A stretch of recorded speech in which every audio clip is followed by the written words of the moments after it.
लिंबायत विस्ताરની અંદર આમ આદમી પાર્ટીનો યુવા મહામંત્રી છે શ્રવણ જોશી, જે પોતે વારંવાર સસ્તા અનાજની દુકાનો ઉપર જતો હતો અને ત્યાં જઈ અને એ લોકોને કેમ તમે અનાજ ઓછું આપો છો, કેટલું આપો છો, શું છે એ બાબતે પ્રશ્નો પૂછતો હતો, એમના વિડીયો બનાવતો હતો અને ત્યારબાદ તે જે છે પોતાના ફેસબુક પેજ ઉપર અપલોડ કરતો હતો.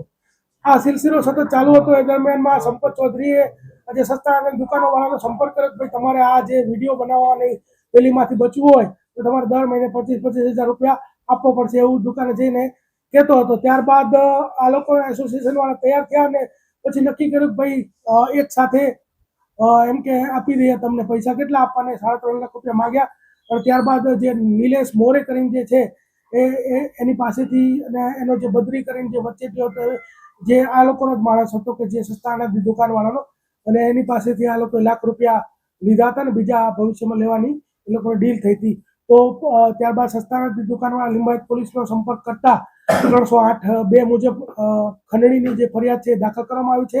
શ્રવણ જોશી અને સંપત ચૌધરી એ બે વ્યક્તિની ધરપકડ કરવામાં આવી છે.